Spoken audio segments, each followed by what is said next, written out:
ইতিহাসে এমন কিছু রাত আছে যেগুলো শুধু মানুষকে হত্যা করেনি, বদলে দিয়েছে পুরো এক জাতির ভবিষ্যৎ। আজকে আমরা শুনব উগান্ডার এমন এক নামগঙ্গার অলৌকিক ঘটনা, যা শুনলে আপনাদের হৃদয়ের স্পন্দন কেঁপে উঠবে। 1886 সাল, এক অন্ধকার রাত, আফ্রিকার উগান্ডা। বিশাল আগুন জ্বলছে, চারদিকে সৈন্য, মানুষের চোখে আতঙ্ক। আর সেই আগুনের সামনে দাঁড়িয়ে আছে কিছু কিশোর, যাদের বয়স 14, 16, 18। তারা জানে আর কয়েক মিনিট পর তারা জীবন্ত মরে যাবে আগুনে পুড়ে। কিন্তু আশ্চর্যের বিষয়, তারা কাঁদছে না, বরং তারা প্রার্থনা করছে। তাদের এই কাহিনী শুনে ছোট্ট একটি ইসলামিক গল্প আমি আপনাদেরকে শোনাই। সেটি হলো যে 3 ভাই মিলে ইসলাম ধর্ম গ্রহণ করেছিল, যার ফলে রাজা তাদেরকে তেলের ভিতরে চুবিয়ে হত্যা করার চেষ্টা করেছিল। একজনকে তেলের ভিতরে চুবালে আরেকজন দেখে কান্না করা বাদ দিয়ে হাসে। তখন রাজা তাদেরকে জিজ্ঞাসা করেছিল, তোমরা কেন হাসছ? তখন তারা বলছিল যে আমার এক ভাই জান্নাতে চলে গেল, আমি এখন জান্নাতে যাব। আমি দেখছি যে সে খুব সুখ স্বাচ্ছন্দ্যে বসবাস করছে, আমিও এখন সেখানেই চলে যাব। তো চলো সামনে ঘটনাটা আমরা দেখে আসি। নামগঙ্গার এই ঘটনাটি এমন একটি অলৌকিক ঘটনা, যা শুনলে তোমার গা শিউরে উঠবে। দেখো, বর্তমান আফ্রিকার দেশ উগান্ডা একসময় ছোট্ট ছোট্ট রাজ্যে বিভক্ত ছিল। এর মধ্যে সবচেয়ে শক্তিশালী ছিল বুগান্ডা রাজ্য। এই রাজ্যে ছিল বিশাল সেনাবাহিনী, হাজার হাজার যোদ্ধা। রাজাকে এখানে শুধু শাসক মনে করা হতো না, তাকে অনেকটা পবিত্র ব্যক্তির মতো দেখা হতো। তার বিরুদ্ধে কথা বলা মানেই ছিল মৃত্যু। রাজদরবার ছিল ভয়ঙ্কর কঠোর। কেউ ভুল করলে তাকে প্রকাশ্যে শাস্তি দেওয়া হতো। মানুষ সবসময় আতঙ্কে থাকত। তিনি খুব তরুণ ছিলেন, মাওয়াঙ্গা। তিনি খুব তরুণ ছিলেন। তিনি চারপাশে ছিল তার ষড়যন্ত্র। কেউ তাকে সরাতে চাইছিল, কেউ রাজসিংহাসন দখল করতে চাইছিল। ফলে ধীরে ধীরে তিনি অত্যন্ত সন্দেহপ্রবণ হয়ে ওঠেন। তিনি বিশ্বাস করতে শুরু করেন সবাই তার শত্রু। ইতিহাসবিদের মতে মাওয়াঙ্গা সবসময় আতঙ্কে থাকতেন, বিশেষ করে বিদেশিদের নিয়ে। কারণ তখন ইউরোপীয় শক্তিগুলো আফ্রিকার বিভিন্ন অঞ্চল দখল করতে শুরু করেছে। কোথাও ব্রিটিশরা, কোথাও ফরাসিরা, কোথাও জার্মানরা। আর সেই সময় উগান্ডায় আসতে শুরু করে বিদেশি ধর্ম প্রচার করা এক লোক। ঘটনাটি হলো আমরা যেটা শুনলাম একটু আগে, ওটা ইসলামিক ঘটনা ছিল। আর এটা হলো, দেখেন কিভাবে খ্রিস্টানের মিশনারিরা কাজ করে সেই ঘটনা। যে আগমন করলো তার হাতে ছিল বাইবেল। ইউরোপীয় খ্রিস্টান মিশনারিরা উগান্ডায় আসে। তারা গ্রামের মানুষদের নতুন ধর্মের কথা বলতে শুরু করে। তার আগে ছোট্ট একটি কাহিনী আমি আপনাদেরকে শোনাই। সেটি হলো বাংলাদেশে ঘটে যাওয়া একটি কাহিনী। এখানে বাংলাদেশে কিছু কিছু জায়গায় খ্রিস্টান মিশনারিরা কাজ করছে। অসহায় হতদরিদ্র মানুষদেরকে টাকা পয়সা দিয়ে তাদের ঈমান হরণ করার চেষ্টা করছেন। এখানে আমাদেরকে আইনগত অনুযায়ী ব্যবস্থা নেওয়া উচিত। সরকারকে বলবো আইনগত ব্যবস্থা নেওয়া উচিত, কারণ এছাড়া আমাদের মুসলিমরা খ্রিস্টান হয়ে যাচ্ছে। কারণ দরিদ্রতার কারণে তারা নিজেদের ঈমানকে বিক্রি করে দিচ্ছে, সেটা হিতাহিত জ্ঞান তাদের থাকছে না। চলো সামনে যাওয়া যাক। তারা গ্রামের মানুষদের নতুন ধর্মের কথা বলতে শুরু করে। ক্ষমা, দয়া, সত্য, এক ঈশ্বর, মানুষের সমতা। এই ধারণাগুলো অনেক তরুণকে আকৃষ্ট করে, বিশেষ করে রাজপ্রাসাদের তরুণ চাকর ও কর্মচারীদের, কারণ তারা প্রতিদিন ক্ষমতার নিষ্ঠুরতা দেখছিল। রাতে গোপন সভা হতো। রাত গভীর হলে কিছু তরুণ চুপচাপ একত্র হতো। তারা দরজা বন্ধ করে প্রার্থনা করত। কখনো ছোট্ট মোমবাতির আলোতে বাইবেল পড়ত। আর এই দলের নেতৃত্বে ছিলেন চার্লেস লাওয়াঙ্গা। তিনি ছিলেন অত্যন্ত সাহসী, শান্ত স্বভাবের, কিন্তু ভিতরে ছিল অদ্ভুত দৃঢ়তা। তোমরা ভয় পেও না, মৃত্যু একদিন সবারই আসবে, কিন্তু সত্যের জন্য মৃত্যু সেটি কখনো হারিয়ে যায় না। এই কথাগুলো তরুণদের মনে গভীরভাবে প্রভাব ফেলে। একদিন রাজা জানতে পারেন তার নিজের প্রবাসের প্রাসাদের পাশে বহু কর্মচারী খ্রিস্টান ধর্ম গ্রহণ করেছে। তিনি প্রচণ্ড ক্ষুব্ধ হন, কারণ তার মনে হয় এটি শুধু ধর্ম নয়, এটি বিদেশি প্রভাব। আর যদি মানুষ নতুন ধর্মকে মানতে শুরু করে, তাহলে একদিন তারা রাজাকেও অমান্য করবে। প্রকাশ্যে হুমকি দিল রাজা। রাজা দরবারের সবাইকে ডেকে বললেন, যে এই ধর্ম ত্যাগ করবে না তার শাস্তি হবে আগুন। যে এই ধর্ম ত্যাগ করবে তার শাস্তি হবে আগুন। পুরো দরবার নীরব হয়ে যায়। অনেকে ভয়ে ধর্ম ত্যাগ করে, কিন্তু কিছু তরুণ দাঁড়িয়ে থাকে স্থির, নীরব। মৃত্যুর তালিকা দেখেন। এরপর শুরু হয় গ্রেফতার।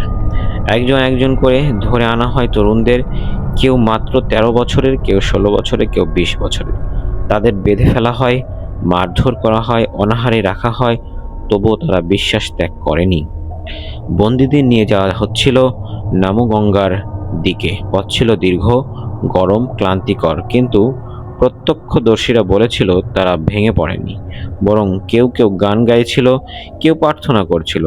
গ্রামের মানুষ রাস্তার পাশে দাঁড়িয়ে কাঁদছিল। এক বৃদ্ধা চিৎকার করে বলছিল, বাবারা, জীবন বাঁচাও। কিন্তু তারা থামেনি।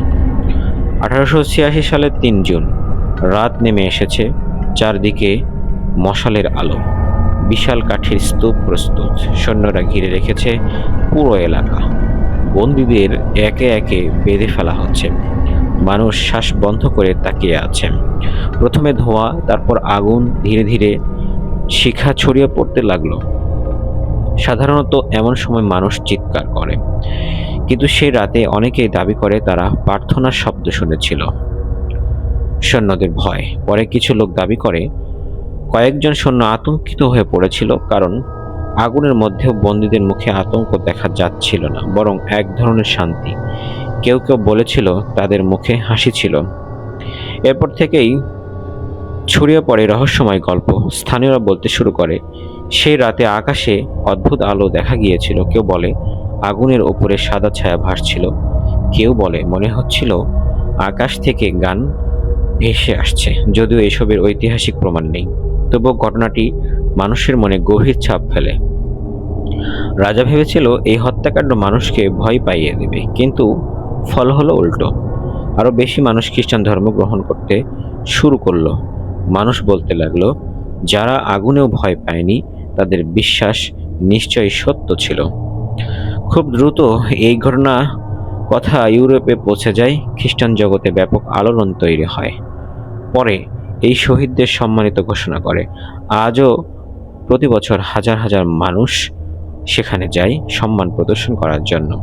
অনেকেই বিশ্বাস করেন সেই স্থান এখনো পবিত্র। কেউ বলেন সেখানে গিয়ে মানসিক শান্তি পেয়েছেন, কেউ বলেন অসুস্থতা কমে গেছে, কেউ আবার অদ্ভুত স্বপ্ন দেখার দাবি করেন।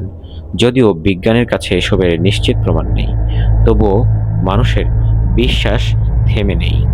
বন্ধুরা, আমরা এতক্ষণ পর্যন্ত যেটা শুনলাম এই বিষয়ে এখন আসুন ইসলাম কি বলে। আমাদের উদ্দেশ্য ছিল ঘটনাটিকে আপনাদেরকে শোনার মাধ্যমে ইসলামের কিছু কথাগুলো আপনাদের মাঝে পৌঁছে দেওয়া। চলুন শোনা যাক। সর্বপ্রথম আমাদেরকে বুঝতে হবে ইসলাম ধর্ম এবং খ্রিস্টান ধর্ম কি জিনিস। দেখেন, এখানে রাজা তাদেরকে হত্যা করলো কারণ তারা সবাই মুসলমান ছিল, কিন্তু ধর্মান্তরিত হয়ে তারা খ্রিস্টান হয়ে যাচ্ছিল। দেখেন খ্রিস্টান ধর্ম কি জিনিস, সে সম্পর্কে আমরা একটু জ্ঞান রাখবো। খ্রিস্টান ধর্ম বা খ্রিস্ট ধর্ম বিশ্বের তারা বলে যে অন্যতম একটি ধর্ম। এখানে তাদের ধর্মের মধ্যে মূল শিক্ষা হলো ঈশ্বরের প্রতি ভালোবাসা, ক্ষমা, দয়া, মানব সেবা, পাপ থেকে মুক্তি। ঠিক আছে। খ্রিস্টান ধর্ম শুরু মধ্যপ্রাচ্যের অঞ্চল থেকে, ইসরায়েল, ফিলিস্তিন, আশেপাশের এলাকা। দেখেন, এখানে তারা হযরত মরিয়ম আলাইহিস সালাম এবং ঈসা আলাইহিস সালামের কথাকে তারা সম্মান করেন। মরিয়ম আলাইহিস সালাম তিনি স্বামী ছাড়াই সন্তান পেয়েছিলেন। আল্লাহ তাআলা তাকে দান করেছিলেন হযরত ঈসা আলাইহিস সালাম। আল্লাহ তাআলা ঈসা আলাইহিস সালামকে আসমানে উঠিয়ে রেখেছেন এবং সেখান থেকে তিনি আবারও আসবেন আমাদের নবীর উম্মত হয়ে। কারণ সকল নবীরা দোয়া করেছিলেন যে আমরা মুহাম্মদ সাল্লাল্লাহু আলাইহি ওয়াসাল্লামের উম্মত হতে চাই, কিন্তু আল্লাহ তাআলা ঈসা আলাইহিস সালামের দোয়াটা পছন্দ করেছিলেন, তাকে উঠিয়ে রেখেছেন। আবার তিনি আসবেন দুনিয়াতে, তিনি এসে দাজ্জালকে ধ্বংস করে দেবেন এবং তিনি যত প্রকার শয়তানি কাজ সেগুলোকে বন্ধ করে দেবেন, ইসলাম কায়েম হবে, আবার কিয়ামত শুরু হয়ে যাবে। তো তিনি আসবেন নবী হিসেবে নয়, তিনি আসবেন হলেন আমাদের নবী হযরত মুহাম্মদুর রাসূলুল্লাহ সাল্লাল্লাহু আলাইহি ওয়াসাল্লামের উম্মত হিসেবে। তো এখানে দেখেন খ্রিস্ট ধর্মরা তারা ঈসা আলাইহিস সালামকে নবী হিসেবে মানে এবং তারা ওই ধর্ম পালন করার চেষ্টা করে। কিন্তু পূর্বের আমাদের একটি হুকুম মানতে হবে। আল্লাহ তাআলা কুরআনুল কারীম নাজিল করেছেন আমাদের নবী হযরত মুহাম্মদুর রাসূলুল্লাহ সাল্লাল্লাহু আলাইহি ওয়াসাল্লামের উপরে। তিনি এটাকে রহিত করে দিয়েছেন, বাতিল করে দিয়েছেন যে তোমরা পূর্বে যত ধর্ম ছিল, পূর্বের যত কিতাব ছিল সবকিছু রহিত হয়ে গেল, বাতিল হয়ে গেল। আজ থেকে কিয়ামত পর্যন্ত এই কুরআনের হুকুম বিধান তোমাদেরকে মানতে হবে। যদি আমরা এই হুকুম কুরআনের কথা মানি, আল্লাহ তাআলার কথা মানি, তাহলে অবশ্যই আমাদেরকে খ্রিস্টান ধর্ম ত্যাগ করতে হবে, সেখান থেকে আমাদেরকে মুসলমান হতে হবে। দেখা যাচ্ছে এখন মুসলমানরা বিভিন্ন কারণে, বিশেষ করে আর্থিকভাবে দুর্বল হওয়ার কারণে তারা খ্রিস্টান হয়ে যাচ্ছে। কারণ খ্রিস্টান হলে অনেক টাকা দেয় তারা, এবং তারা সহযোগিতা করে, টাকার লোভ দেয়, বাড়ি দেয়, অনেক কিছু দেয়, যার কারণে এখন আমাদের মুসলিমরা খ্রিস্টান হওয়া শুরু করেছে।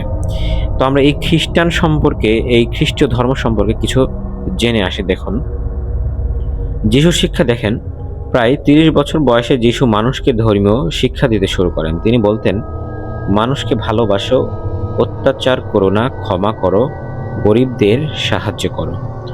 তখনকার সমাজের ধনী ও ক্ষমতাবানরা সাধারণ মানুষকে অত্যাচার করত, শিশুর শিক্ষাকে শেষ করে দিত।